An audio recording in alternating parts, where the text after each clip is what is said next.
नमस्कार प्रिय मित्रों, मैं विपेश तिवारी आप सभी का क्रैकेडमी यूट्यूब चैनल पर स्वागत और अभिनंदन करता हूं।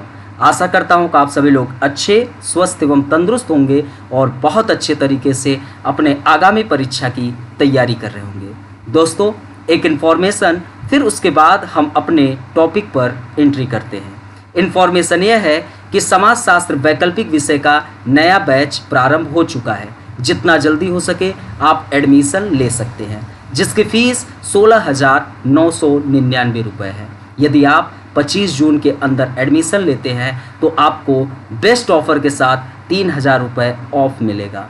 ओके दोस्तों, यदि आपको समाजशास्त्र वैकल्पिक विषय से संबंधित कोई भी समस्या हो या कोई जानकारी आपको लेना हो या कोई भी दिक्कत हो या आपको फ्री में कोई काउंसलिंग कराना हो तो आप एक कॉल घुमाइए और सारी समस्या का समाधान पाएं।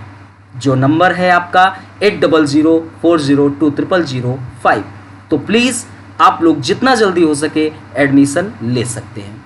आपको क्रैकेडमी चैनल पर एक प्लेलिस्ट मिलेगा जहां पर आपको सारे लेक्चर, जितने भी लेक्चर हैं वो सब क्रमबद्ध रूप से वहां पर मिलेंगे। आप क्रमबद्ध रूप से उन सभी लेक्चर को देख सकते हैं और क्लासेस की जो क्वालिटी है वह पता कर सकते हैं। सब कुछ आपको सिलेबस के अकॉर्डिंग पढ़ाया जा रहा है। चलिए, हम अपने पिछले लेक्चर में आप लोगों से एक नया टॉपिक स्टार्ट किया था जो कि यूनिट फर्स्ट में है। तो हमने टॉपिक स्टार्ट किया था समाजशास्त्र एवं अन्य विषयों के साथ इसका संबंध आपके लिए बहुत ज़रूरी है और प्लस एग्ज़ाम के दृष्टिकोण से भी बहुत ज़रूरी है। तो दोस्तों, थोड़ा सा रिवीजन, फिर उसके बाद आज के नए टॉपिक में एंट्री किया जाएगा। ओके, तो सभी लोग तैयार हैं? प्लीज़ आप सभी लोग, वीडियो अच्छा लगे प्लीज़ लाइक भी करें, शेयर भी करें और अधिक से अधिक सब्सक्राइब चैनल को कराने की कोशिश करें। ठीक है, इतना तो मैं आपसे आशा कर सकता हूँ। तो दोस्तों, हमने टॉपिक क्या स्टार्ट किया था आपको पिछले क्लासेस में देखेंगे तो आपको मैंने समाजशास्त्र एवं अन्य विषयों के साथ संबंध स्टार्ट किया। हमने यह बताया कि समाजशास्त्र आपका एक व्यवस्थित विषय है, एक सिस्टमेटिक सब्जेक्ट है।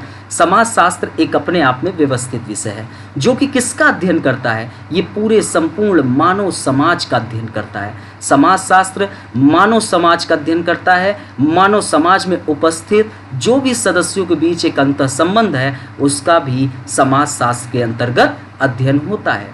एक विषय के रूप में दोस्तों समाजशास्त्र की जो विषय वस्तु है वह भिन्न है, परंतु दोस्तों अन्य विषयों के विषय वस्तुओं के साथ इसकी कुछ समानताएं भी पाई जाती हैं। आप अन्य विषयों के साथ देखें तो हर विषय के साथ समाजशास्त्र की एक समानताएं भी देखने को मिलती है। चाहे आप समाजशास्त्र अर्थशास्त्र को देखें, चाहे समाजशास्त्र इतिहास का देखें, चाहे समाजशास्त्र का राजनीति विज्ञान से, आपको मैं सब कुछ यहाँ पर बताऊँगा।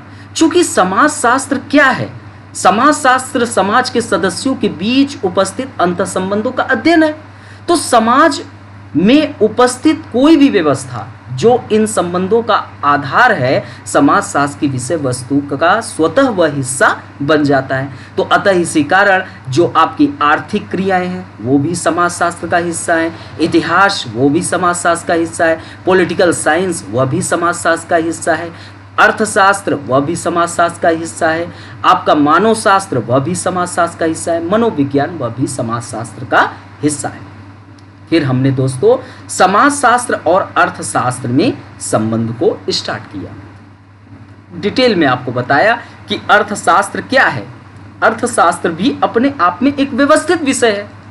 अब कोई भी सब्जेक्ट लो, वह अपने आप में एक व्यवस्थित विषय होता है और हर एक सब्जेक्ट का अपना विषय वस्तु है।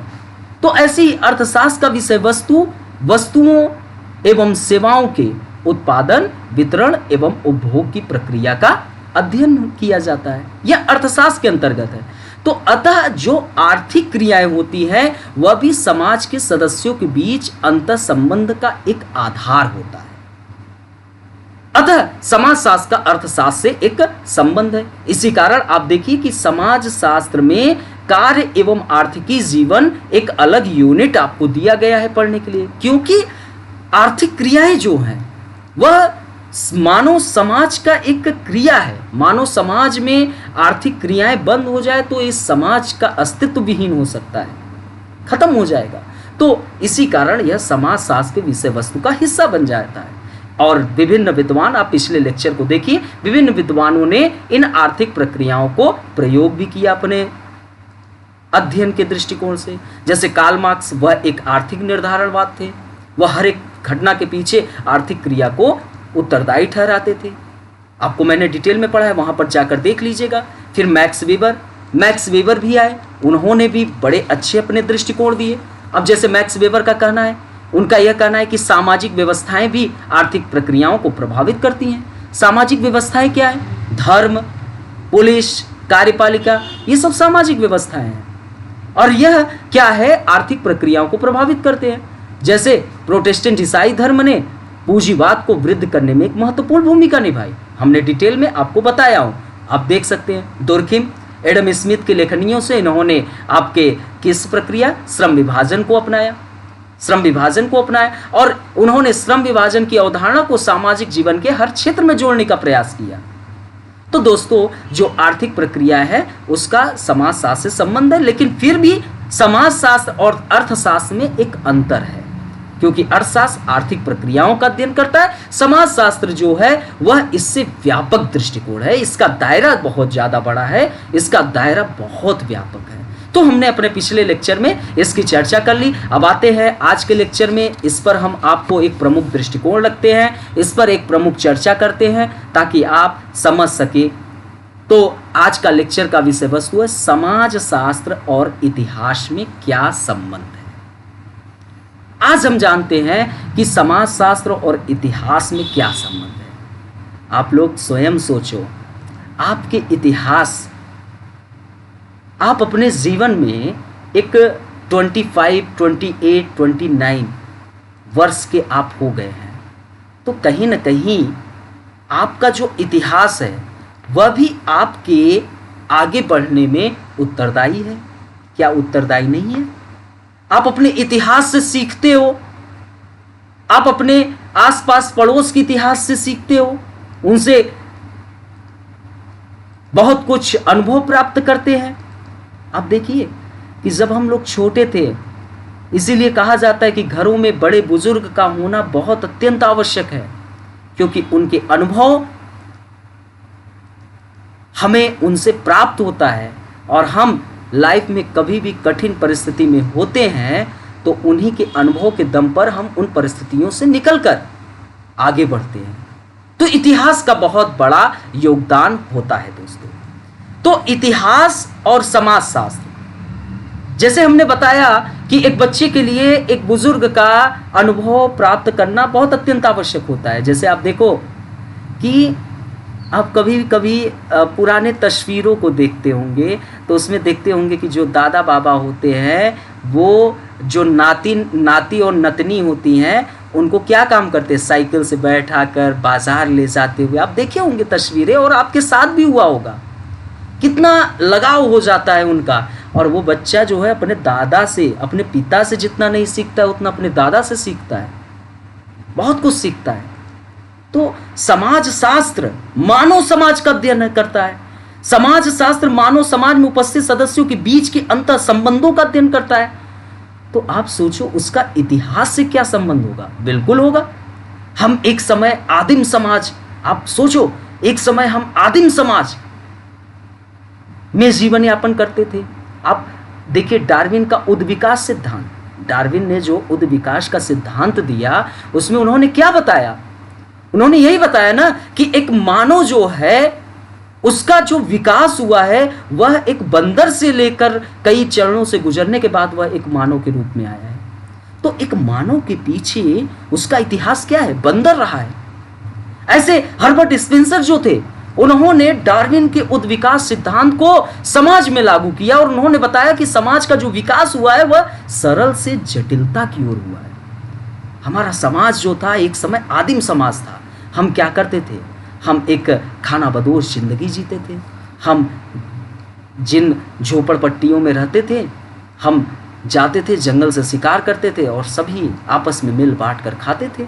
कोई चिंता नहीं थी, क्योंकि हम अधिशेष का उत्पादन नहीं करते थे कि हम 1 महीने 2 महीने का स्टॉक बना ले, भंडार बना ले खाद्य सामग्री का, और फिर उसके बाद हम जीविकोपार्जन करें, ऐसा नहीं था। फिर समाज धीरे बदला, कृषि में एंट्री किए। कृषि के बाद धीरे धीरे कृषि का कार्य सिर्फ किसान करने लगा और जो भी कार्य थे वो अन्य वर्गों में बंट गया, अन्य लोगों में बंट गया। कोई बढ़ई का काम करने लगा ना, कोई बढ़ई का काम करता था, कोई लोहार का काम कर रहा है, कोई पशुपालन का काम कर रहा है, कोई मत्स्य पालन का काम कर रहा है, कोई फैक्ट्रियों में वस्तुओं का निर्माण कर रहा है। सबका अलग अलग जिम्मेदारी हो गई, सबका जिम्मेदारी बढ़ गया, उद्योग का निर्माण हुआ। तो दोस्तों मेरा बस यही कहना है कि आइए अब समझते कि इतिहास और समाजशास्त्र में क्या संबंध है। तो दोस्तों इतिहास और समाजशास्त्र में एक घनिष्ठ संबंध है। पहली चीज तो ये जान लीजिए, घनिष्ठ संबंध है। परंतु दोस्तों घनिष्ठ संबंध के बावजूद भी इन दोनों में एक व्यापक अंतर भी है, व्यापक अंतर भी है। क्यों? क्योंकि इतिहास कभी भी समसामयिक घटनाओं का अध्ययन नहीं करेगा। क्या आप सहमत हैं? कमेंट करके आप बता सकते हैं। लेकिन समाजशास्त्र वह समसामयिक घटनाओं का अध्ययन करता है। आज यदि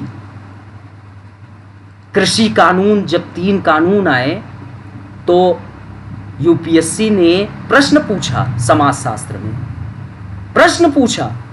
न्यू एजुकेशन पॉलिसी आया तो समाजशास्त्र में प्रश्न पूछा। तो इतिहास न्यू एजुकेशन पॉलिसी का अध्ययन नहीं करेगा।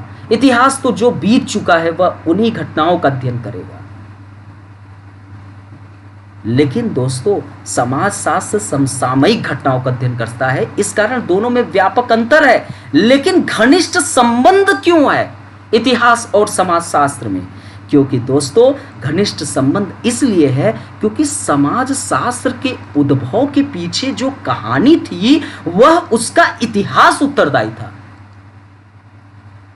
समाजशास्त्र को जब मैं स्टार्टिंग में पढ़ा रहा था तो आपको बताया कि समाजशास्त्र ऐसे ही 1838 में उद्भव नहीं हो गया। एक बच्चे का जन्म तुरंत नहीं हो जाता है। 9 महीने मां अपने कोख में उस बच्चे को पालती है। एक बहुत लंबा सफर होता है, कई कठिनाइयों से, कई कष्टों से गुजरती है मां, तब जाकर एक बच्चे को जन्म देती है। लेकिन वह बच्चा अपने समाज में धीरे धीरे बड़े होने लगता है। अभी आप लखनऊ का केस देखे होंगे, पबजी खेल रहा था बच्चा, गोली चला दिया अपने मां के ऊपर। आखिरकार वह क्यों ऐसा घटना करने पे मजबूर हुआ?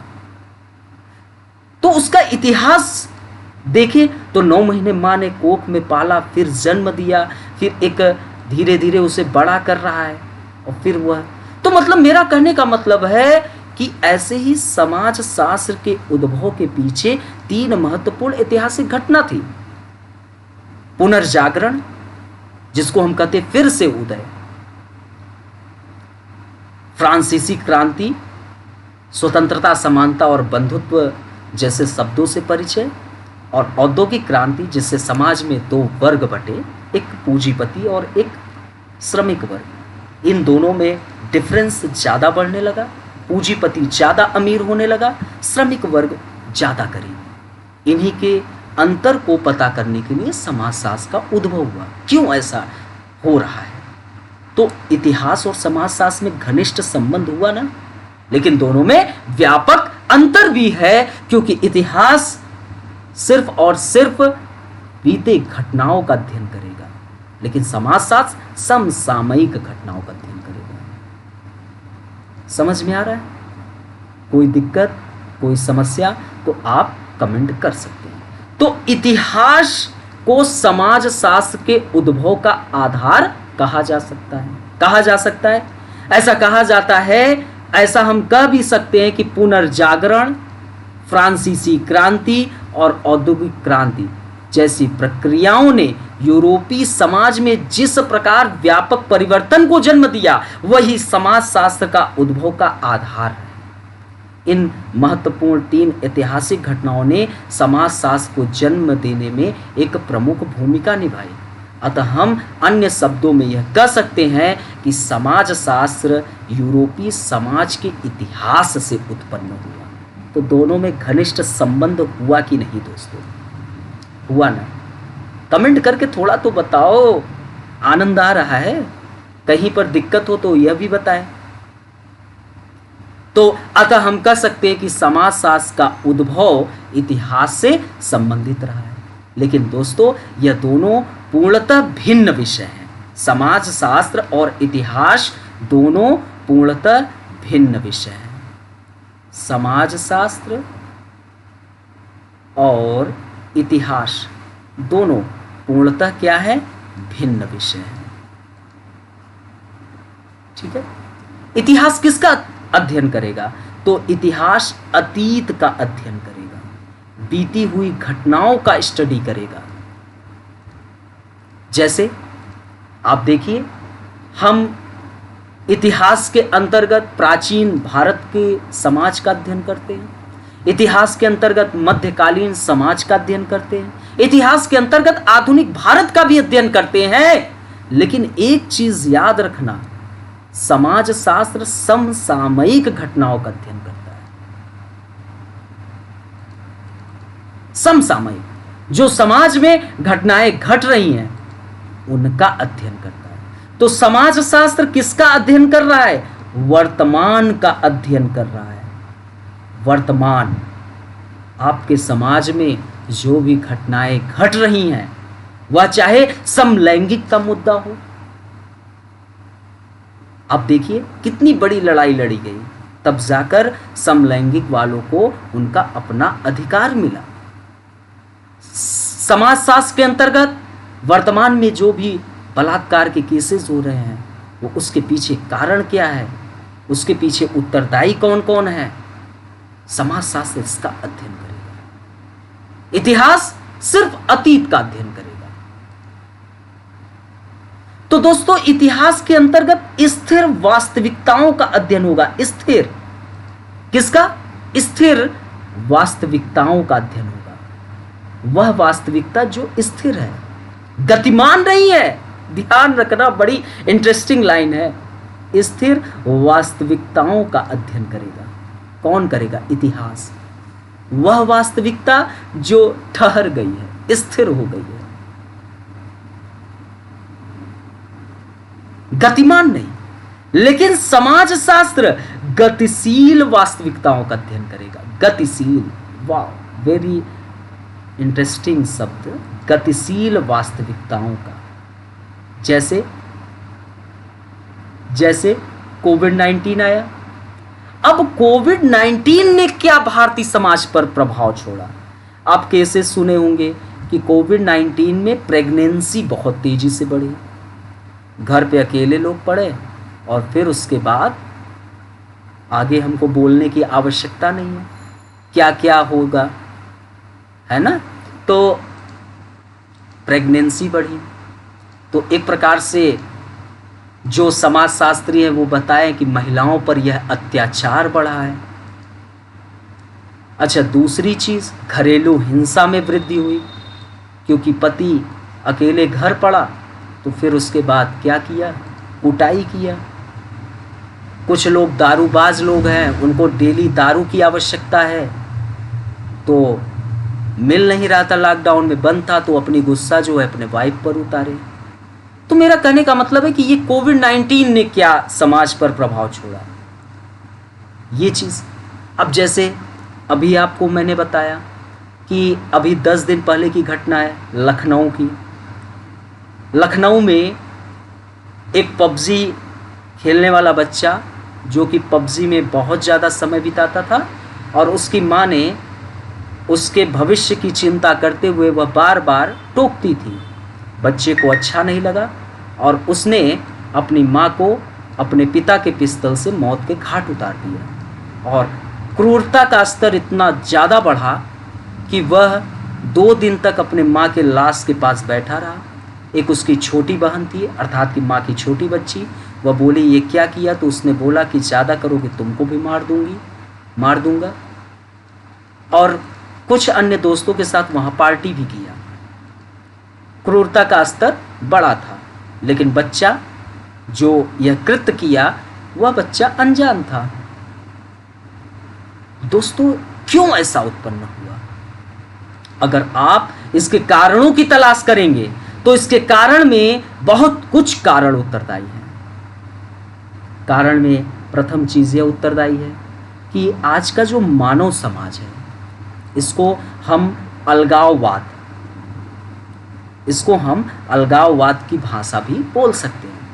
आज का जो मानव समाज है वह समाज के सदस्यों से उसका अंतर संबंध कट रहा है, क्योंकि डिजिटलीकरण बहुत तीव्र गति से बढ़ा। अब बच्चे वास्तविक गेमों से दूरी बना रहे हैं, जो एक रियल गेम होते हैं, जैसे हम फील्ड में जाकर खेलते हैं, उससे दूरी बना रहे हैं। और वह जो डिजिटल की दुनिया में जो गेम ने अपना स्थान बनाया, उस पे वह हिस्सा बनना शुरू हुए और इससे उनका इंटरेस्ट ज़्यादा बढ़ा। आप देखे होंगे कई पबजी खेलते खेलते ट्रेन की पटरियों में, क्या ट्रेन की पटरी के पास नेट तेजी पकड़ता है, वहाँ बैठकर गेम खेलना शुरू किए, ट्रेन आया काट डाला। ऐसी भी आप घटनाएं। तो मतलब कि उनका जो टाइम है वो इतना ज़्यादा इन्वॉल्व क्यों हो रहा है? और दूसरी चीज़, आज के समाज में माता पिता दोनों एक कार्यकारी जनसंख्या है, और वो क्या काम करेंगे? बच्चों को मोबाइल फ़ोन ये सब चीज़ें थमा देते हैं। तो यह भी कारण है। तो वह अलग थलग फील कर रहा है, तो उसको ज़्यादा से ज़्यादा इंटरेस्ट जो है मोबाइल में ये सब प्रक्रिया हैं उसमें ज़्यादा इंटरेस्ट आ रहा है। और दोस्तों, जब हम समाज के अन्य सदस्यों से अंतर संबंध हमारा कमज़ोर होता है, तो हम जो है अकेलापन, मतलब कि हम अकेला फील करते हैं, और अकेलापन जो होता है वह बहुत कठिन परिस्थिति जन्म दे देता है। तो वही चीज़ उसके साथ हुआ है ना? क्योंकि उसने अपनी दुनिया जो है वह दुनिया उस मोबाइल गेम में बना लिया, जो गेम वह खेल रहा था, और उस दुनिया में उसको कोई भी डिस्टर्ब करेगा तो वह उसका शत्रु होगा। तो ऐसे तो समाजशास्त्र इन गतिशील वास्तविकताओं का अध्ययन करेगा। क्यों ऐसा बच्चे ने किया? क्या बच्चा वह दोषी था कि उसके पीछे बड़ी बड़ी कंपनियां दोषी हैं, जो ये कंपनियां इतने खतरनाक तरीके की गेम का निर्माण कर रही हैं, और बच्चों में एक आक्रामकता का भाव जन्म दिया जा रहा है। उसको लग रहा है कि मोबाइल फोन में जो बंदूकें चल रही हैं, अगर निजी जिंदगी में भी चलाएंगे, मर्डर करेंगे, तो वो कोई बड़ी चीज नहीं है। और मुझे लगता है कि गवर्नमेंट को भी इस पर नियंत्रण करने की आवश्यकता है, क्योंकि कहीं ना कहीं आप उसको अप्रत्यक्ष रूप से क्या बना रहे हैं? हिंसक बना रहे हैं।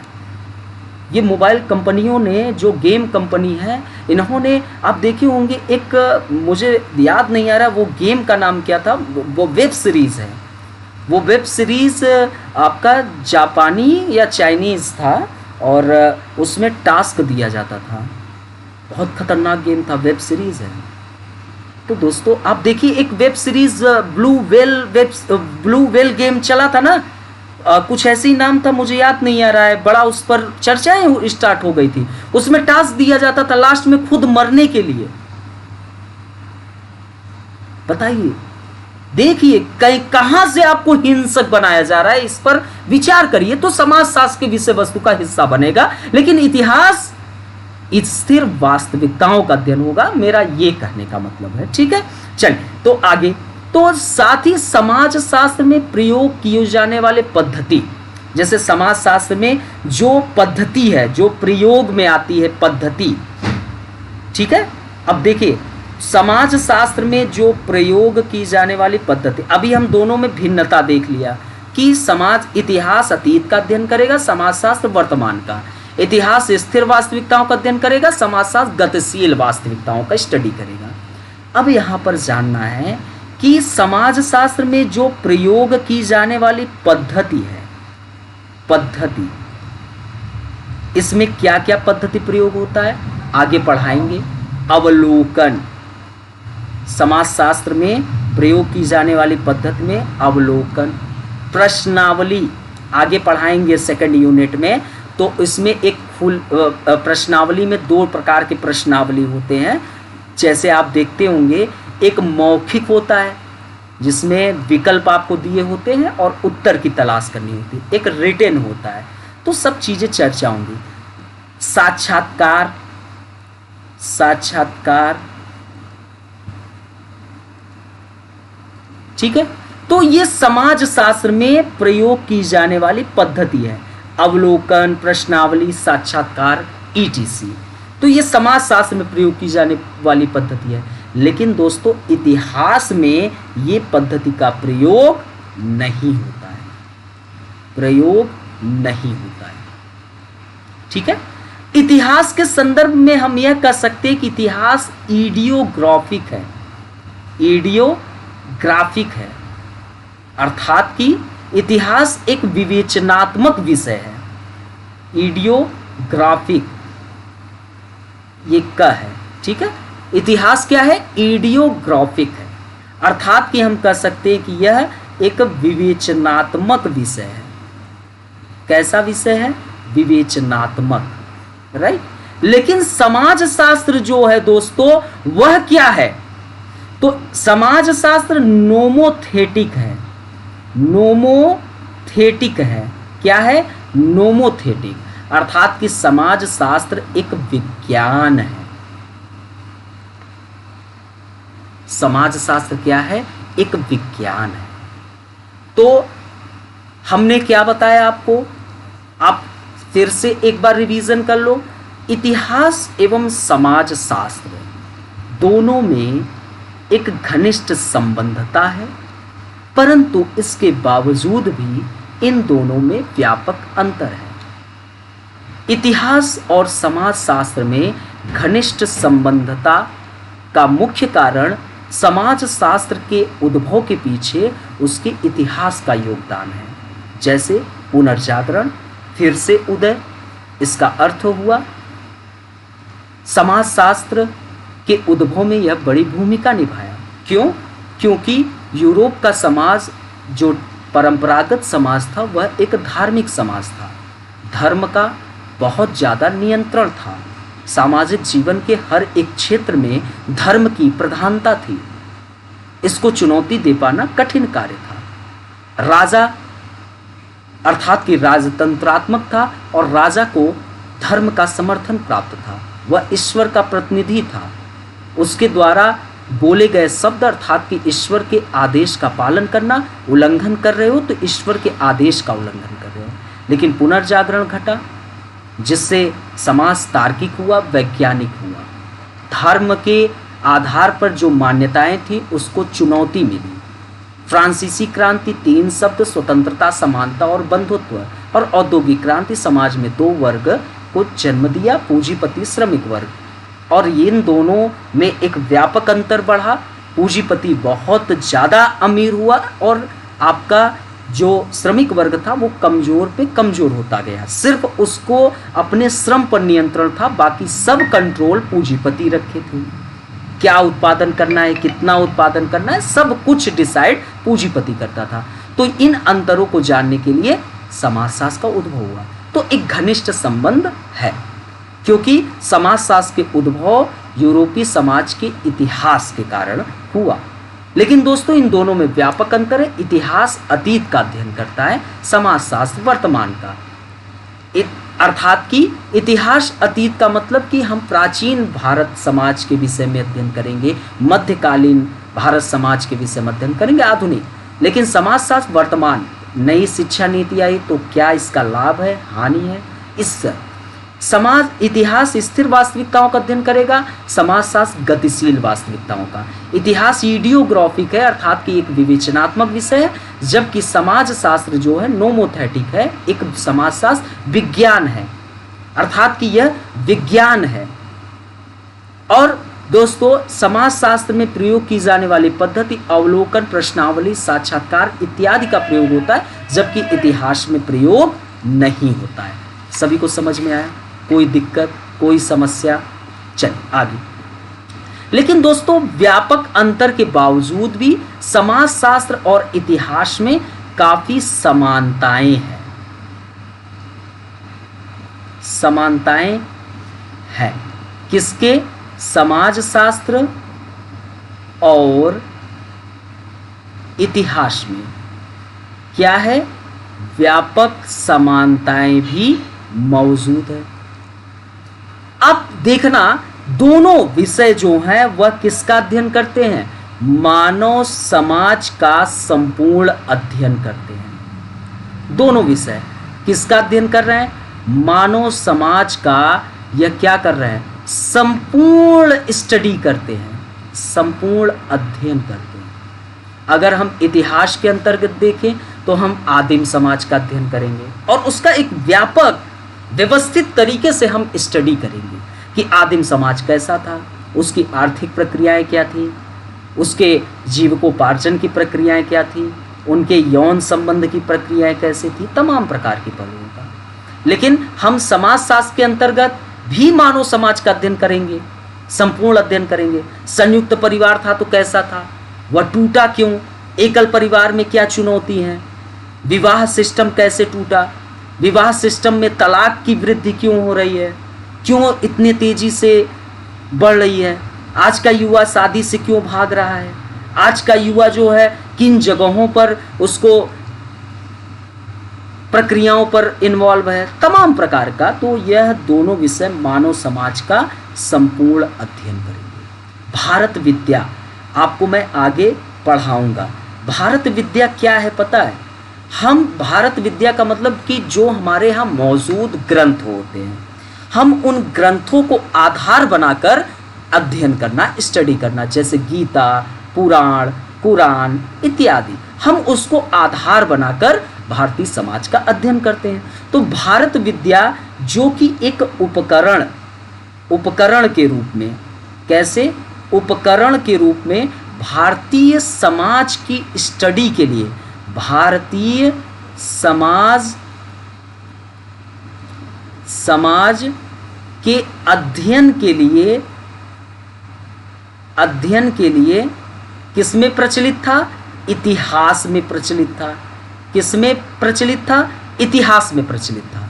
यह जो उपकरण था भारत विद्या, मतलब कि उपलब्ध ग्रंथों के हिसाब से हम समाज का मूल्यांकन करते थे, समाज में क्या होना चाहिए क्या नहीं। अब देखिए, हम आज भी रामायण, श्री रामचरितमानस, गीता के उपदेशों को हम हमेशा अनुकरण करते हैं, है ना। तो इतिहास में इसका जो प्रक्रिया था अध्ययन का, इतिहास में इसका उपकरण के रूप में ज़्यादा होता था भारतीय समाज के अध्ययन के लिए। तभी हम लोग कहते थे ना, दीन दयाल विरद संभारी, हरहु नाथ मम संकट भारी, है ना।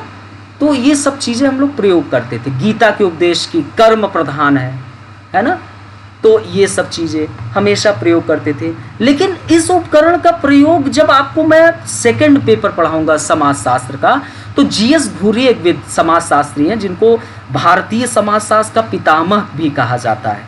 तो उन्होंने भारतीय विद्या का उपकरण समाजशास्त्र में भी किया, ठीक है।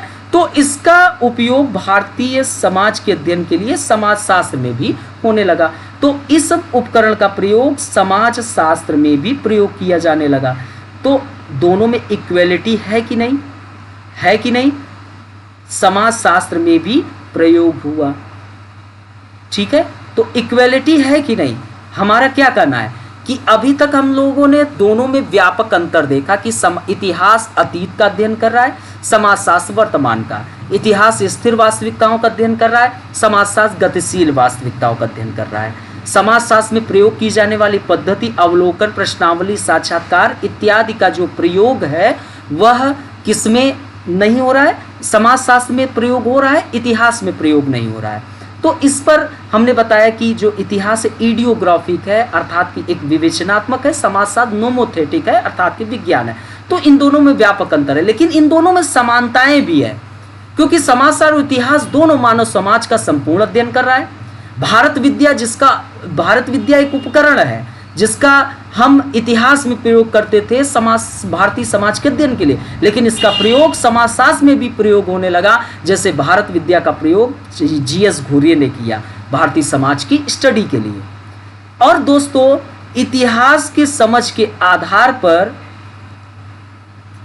इतिहास के समझ के आधार पर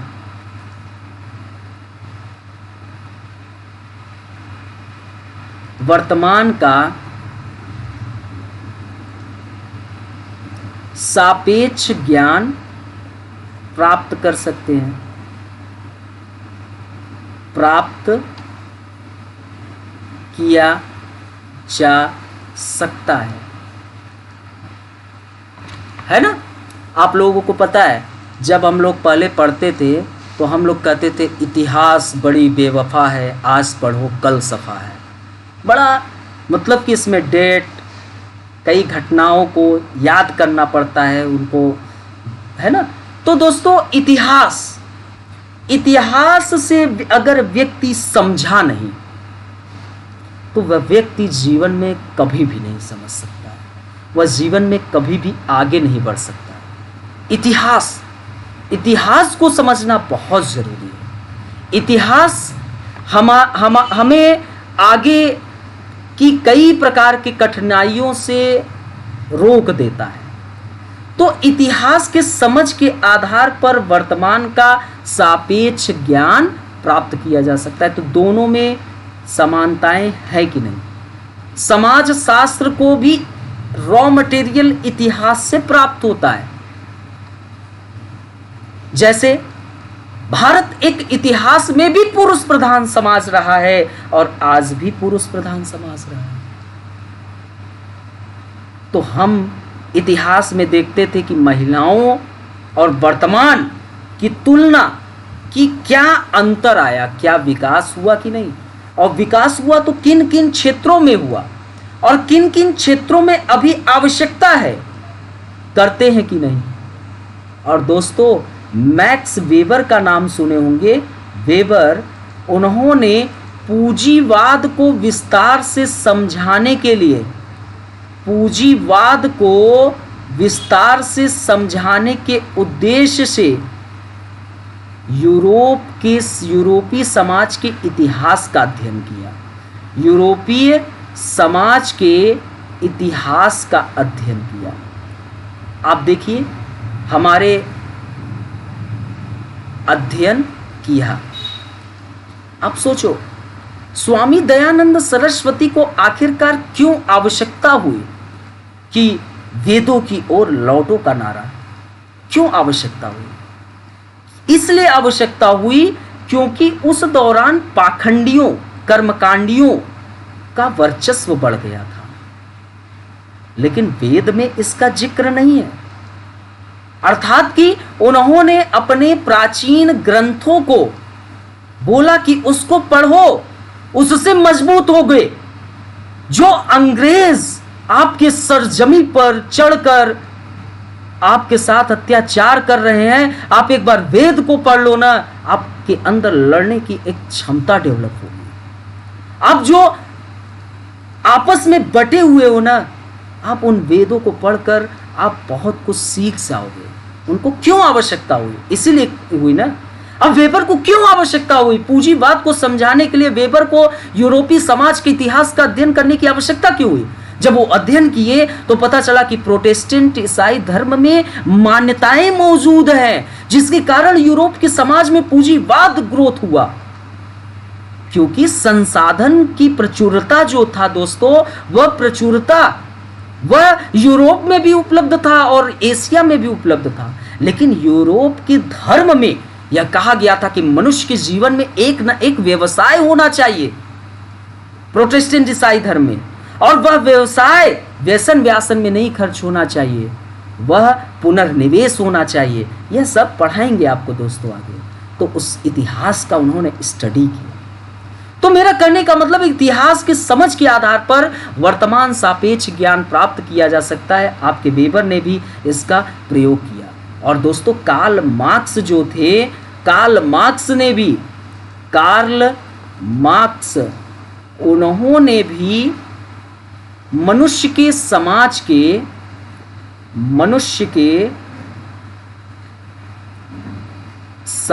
के वर्तमान एवं इतिहास को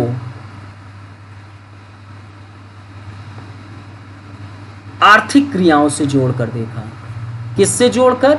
आर्थिक क्रिया। सिंपल, आर्थिक क्रिया से जोड़कर देखा। क्यों जोड़ा? उनका कहना था कि मानव जब इस पृथ्वी पर आया, उसके पास क्या था? बिल्कुल नग्न अवस्था में आया, कुछ भी नहीं था, जो प्रकृति ने उसको भेजा इस पृथ्वी पर, लेकिन रोटी कपड़ा मकान पर विजय प्राप्त किया। तो दोस्तों, यह आर्थिक क्रिया पर वह विजय प्राप्त किया, तभी संभव हो पाया ना। फिर उसके बाद समाज का उद्भव। वह सोचा कि अकेले उत्पादन ज़्यादा नहीं हो पाएगा, अधिक से अधिक लोग होंगे तो अधिक से अधिक उत्पादन होगा, तो समाज का उद्भव हुआ। परिवार को उद्भव क्यों किया? तो सिंपल, कि वह चाहता था कि मैं उत्पादन इतना कर रहा हूँ, मैं चाह रहा हूँ कि मेरी संपत्ति मेरे वास्तविक पुत्रों में हस्तांतरित हो। उस वक्त महिलाओं की यौन स्वतंत्रता पर नियंत्रण नहीं था, एक महिला दूसरे पुरुष साथ, एक महिला तीसरे, एक महिला चौथे। तो इसलिए परिवार, ताकि महिलाओं की यौन स्वतंत्रता पर नियंत्रण हो सके। तो मेरा कहने का मतलब है कि जो काल मार्क्स से मनुष्य के समाज के वर्तमान एवं इतिहास को आर्थिक क्रिया से जोड़कर देखा। उन्होंने आर्थिक क्रिया से जोड़ा। पूंजीवाद जन्म लिया तो उसको भी उन्होंने आर्थिक क्रिया से जोड़कर देखा। तो ये चीजें, तो अर्थात हम यह कह सकते हैं कि इतिहास का प्रयोग, अर्थात इतिहास का प्रयोग हमेशा से, अर्थात इतिहास का प्रयोग हमेशा से वर्तमान को समझने के लिए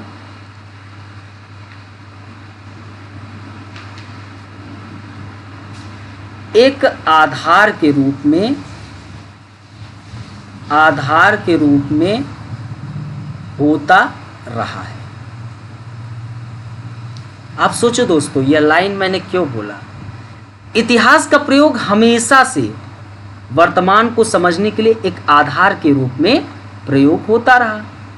अर्थात कि दोस्तों, अगर आपको एकल परिवार को समझना है तो एकल परिवार क्यों टूटा, तो संयुक्त परिवार को भी समझना होगा, तभी तो आप एकल परिवार को समझ पाओगे। अगर आपको मानव समाज में बलात्कार की घटनाओं में वृद्धि हो रही है तो आपको इसकी ट्रेडिशनल के विषय में पता करना होगा कि नहीं। सिंपल तरीके से, साधारणतः तरीके से कमेंट करो। अब थोड़ा बात लोगों से वार्तालाप भी करना है, कमेंट करो। बलात्कार के पीछे आखिरकार क्या कारण है? आप अगर वर्तमान तक सीमित होगे तो नहीं उसके पीछे कारणों को जान पाएंगे, लेकिन अगर इसके ट्रेडिशनल के विषय में जानेंगे तब पता चलेगा कि पुरुष प्रधान समाज, महिलाओं को आप प्राथमिक न समझकर द्वितीयक समझ रहे हैं, जबकि ऐसा कोई वैश्विक मापक यंत्र नहीं है कि जिसमें आप यह कह दे कि महिला जो है एक पुरुष की तुलना में कमजोर है। क्या कोई वैश्विक मानक यंत्र है क्या जिससे आप पता कर सकते हैं? तो कहीं न कहीं हमारा जो इतिहास था उसने महिलाओं को एक वस्तु के रूप में समझा। इसी कारण यह धीरे धीरे मानव समाज के ब्लड में निवास कर लिया है कि जो महिला है वह द्वितीयक है और पुरुष प्राथमिक है। अब जब इन कारणों को ये जो कमियां हैं इनको समाप्त करने की कोशिश करेंगे तब जाकर यह समस्या समाप्त होगा। हमारे समाज में कई प्रकार की गालियां जो बनी है वो महिलाओं की ही तो बनी है, अर्थात कि कहीं ना कहीं वस्तु के रूप में हमने उनको प्रयोग किया। हम महिलाओं को द्वितीयक माने, प्राथमिक में पुरुष को। और ऐसा नहीं है कि ये हमने अकेले माना, जो विद्वान थे, जो बुद्धिजीवी वर्ग था वह भी माना, उसका पूर्वाग्रह भी उसके साथ रहा, उसके स्टडी में रहा। तो दोस्तों, हम अगर वर्तमान को समझना है तो हम इतिहास को समझते हैं एक आधार के रूप में।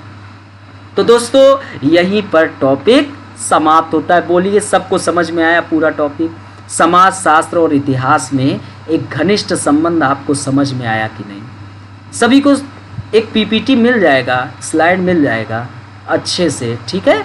चलिए तो फिर आज का टॉपिक यहीं पर समाप्त करते हैं। आपको मैंने आज समाजशास्त्र और इतिहास बता दिया। कल के क्लासेस में समाजशास्त्र और राजनीति शास्त्र में क्या संबंध है उस पर चर्चा होगा। तो दोस्तों नया बैच स्टार्ट है, जिनको एडमिशन लेना है जल्दी से जल्दी आप एडमिशन ले लीजिए। 16,999 फीस है, ज़्यादा टाइम न लगाइए। फिर मिलते हैं अपने नेक्स्ट लेक्चर के साथ। तब तक के लिए जय हिंद, बाय बाय, टेक केयर।